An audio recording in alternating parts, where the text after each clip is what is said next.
Good morning, everybody. Myself Komal Sahani, Senior Lecturer CDTM, Government Women's Polytechnic College, Ajmer. आज का मेरा topic है clothing needs and buying guides. उसमें सबसे पहले हम टाइप्स ऑफ जेंट्स शर्ट्स के बारे में पढ़ेंगे, फिर हम anatomy of gents shirt and then the buying consideration of gents shirts पढ़ेंगे वाइल बाइंग. तो सबसे पहले हम टाइप्स ऑफ जेंट्स शर्ट्स पढ़ते हैं. और मैंने अपने पहले वाले वीडियो में आपको जनरल टाइप की जेंट्स शर्ट्स के बारे में बताया था, बट आज मैं आपको बहुत सारी क्लासिफिकेशंस बताऊंगी कि जिसके आधार पे जेंट्स शर्ट को क्लासिफाई किया जा सकता है. सबसे पहले आता है classified according to body shape. ये हमने हमारे पहले वाले वीडियो में भी पढ़ लिया था. पहला है रेगुलर. ये एक लूज फिटेड शर्ट होती है विथ राउंड बॉटम्स, हेमलाइंस होती हैं इसकी. टेपर्ड होती है, ऊपर से लूज और नीचे से ये नैरो हो जाती है, इसीलिए इसे टेपर्ड कहा जाता है. फिर आता है कंटूर्ड, जो कि बिल्कुल वेस्ट लाइन पे आके फिट होके फिर शेप लेती है, दोनों वेट्स के साइड में से शेप लेते हुए और नीचे लिटिल बिट फ्लेयर करती है. तो इस तरह से आप ये देख सकते हैं, ठीक है. फिर टॉर्सो में, टॉर्सो जो है वो मोर, जिसको हम बॉडी शेप शर्ट भी कहते हैं, इस शर्ट में ये मोर फिटेड होती है as compared to contoured. Contoured में हम वेस्ट लाइन पे शेप्स देते हैं, but torso is more fitted as compared to contoured. Torso में डार्ट्स भी दी जाती हैं और सीम लाइंस भी दी जाती है for more fitting. Second shirt का क्लासिफिकेशन है which is classified according to the hemline. Basically shirts जो है कर्व शेप में उनकी हेमलाइंस होती हैं, जिन्हें हम टेल भी बोलते हैं, बट आजकल स्ट्रेट हेमलाइंस में भी आपको मार्केट में अवेलेबल होती हैं. तो जब तो इसलिए हम कह सकते हैं कि शर्ट को हम हेमलाइन के अनुसार हम दो पार्ट्स में डिवाइड करते हैं, क्लासीफाई करते हैं. एक स्ट्रेट हेमलाइन और एक कर्व या फिर टेल हेमलाइन. स्ट्रेट हेमलाइन में और कर्व वाली हेमलाइन में, दोनों में ये बात ध्यान रखना है कि जो स्ट्रेट होती है उसका जो बॉटम फोल्डिंग होता है वो अप्रॉक्सीमेटली 2.54 सेंटीमीटर होता है, विच इज़ 1 इंच फोल्डिंग होगी. और ये जो कर्व में होगा, इसमें जो हेमलाइन है वो बहुत ही नैरो होगी, अप्रॉक्सीमेटली 1 सेंटीमीटर से थोड़ा सा कम, ठीक है, या 2.8 इंचेस भी आप कह सकते हैं, यानी 1/4 इंच.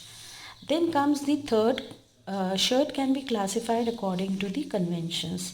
मतलब व्हेनेवर कन्वेंशंस का मतलब होता है कि ट्रेडिशनली जो है हमारी किस तरह से होती है, या फिर हमारी एटिकेट्स किस तरह से हैं, उसके अकॉर्डिंग भी क्लासिफाई किया जाता है. ये 3 प्रकार की होती हैं: formal, semi formal and casual. So formal is more precise. These are also known as a dress shirt. Semi-formals, you can wear it, sometimes you can even wear it for the formals, but formals are very high, like for example in the office and so on. And casual shirts are when you are going for some vacations and when you are traveling, then you can wear the casual shirts. और formal shirts को एक और बात है कि formal shirts are always tucked in the pants, whereas the casual shirts, they are never tucked in the, you can tuck it, but if you don't want to tuck in the pants, you can even keep that shirt out and cover the little bit part of the pants also. Now the fourth classification is the classified according to the collar style. Nowadays it is being available in the market. You can see with the shirt collar, it is a type of a regular shirt in which the shirt collar is attached. Another one is with stand. Stand collar वाली भी shirts available होती हैं, और कई बार without collar वाली shirts भी आजकल available है market में. ना विद स्टैंड में कई बार होता है कि उसके कॉर्नर्स जो होते हैं वो थोड़े से मुड़े होते हैं, वो भी एक टाइप की फॉर्मल शर्ट में ही इंक्लूडेड होता है। सो ये लेटेस्ट में नहीं है, but if there is no, अगर वो कोई कॉलर या अगर टिप्स अगर मुड़े हुए नहीं हैं तो स्टैंड कॉलर जो है वो लेटेस्ट वर्जन है। और अगर उसमें पॉइंट्स, अगर उसके कॉलर पॉइंट्स जो हैं, रेस्ड कॉलर पॉइंट्स अगर फोल्डेड हैं तो वो कहलाता है wing collar, and that is a type of a shirt collar. And without collar is also available. Then the fifth is the shirts are classified according to the sleeve length. Now we all know that full sleeved shirt sleeve, it is a full sleeve shirt sleeve होता है जिसमें कि cuff लगा होता है, and a shirt placket is there with pleats. Then comes the half sleeve shirts. Sometimes it is said to be bushut, but bushut is no such word. So half sleeves is a type of a Manila shirt. Half sleeve shirts are not known as bushut because this is the wrong term which is being used by from the very long time. Everybody is saying that bushut is a half sleeve shirt, but this is wrong. The half sleeve shirt is known as a Manila shirt because it is worn in Manila by the men's of Manila. And then nowadays we can even see the bicep level shirt sleeve. It is less than the length is less than half sleeve. That is why it is known as a bicep level sleeve, which comes around the length comes around the bicep, up to the bicep. That is why it is known as a bicep sleeve length. Then the sixth classification is according to the fit. Fit at the, you can say, at the chest part or the waist part and the hip part. So the first one is a loosely fitted shirts, then semi-fitted, and then the slim fit. Now the loosely fitted is having a pleats at the back, which causes more looseness at the chest line. So that is why it is considered as a loosely fitted sleeve shirt, sorry, loosely fitted shirts. And the semi fitted will be like without the dart or without the pleat at the back portion is considered in the semi fitted. If it is cut at a by a regular draft, then it will be considered as a semi fitted. And the slim fit is, it is like it is just a contoured, it is a contoured shirt which comes into the slim fit. Now the seventh classification is the shirts are classified according to yoke at the back. Now sometime basically the yoke which is used in shirt are insertion yokes. Insertion yoke is the two piece of the yoke, in between the two piece of the yoke the body parts are inserted. That is why it is known as insertion yoke, and it is stitched in between the front and the bodice part. That is also why it is known as a insertion yoke. An applied yoke is when you are not cutting any length or the width of the yoke and you are just applying it on the piece of like the back part, or you can even apply it in the front part, then it is considered as applied yoke. So apply means to applicate, it's a word which is means apply. Then and the yoke can be in different shape also. It can be straight, it can be angular, and it can even be in a two piece also. Like if you are creating some if your shirt is cut in a stripe pattern, then you can cut the yoke in two pieces making a chevron pattern. Chevron is a V. If you want to create a V pattern in a yoke, then it can be made by cutting in a bias.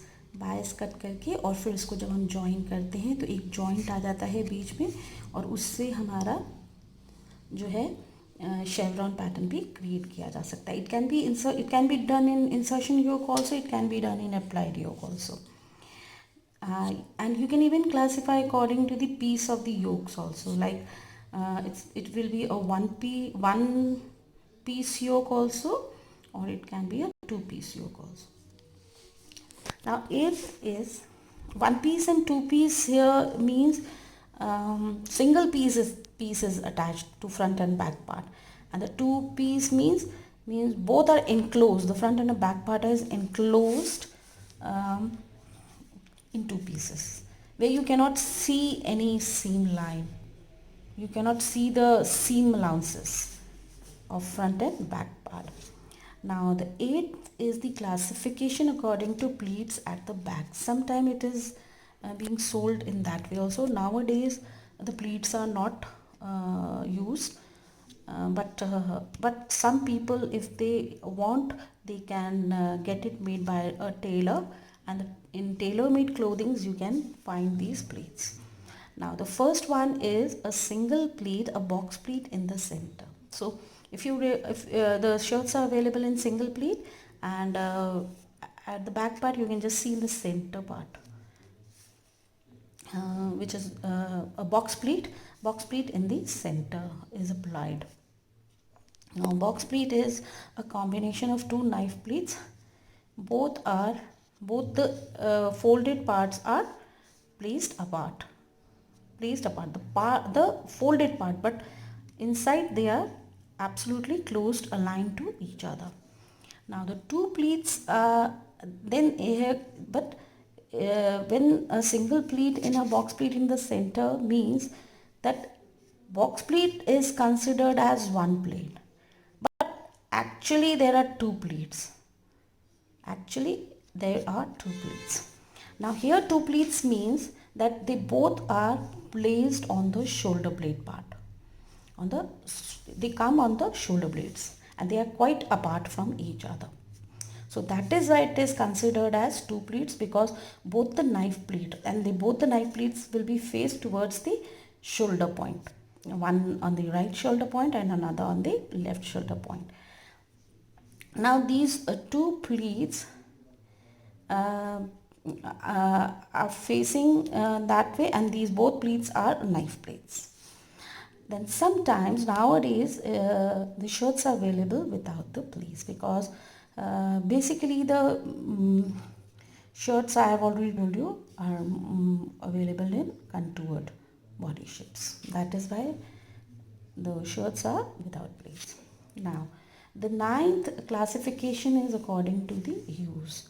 Now where the shirt is being used, like for example the white shirt, which is white in color, as the name depicts that it is the color material is white in color, and it is a formal shirt, which is also known as a dress shirt.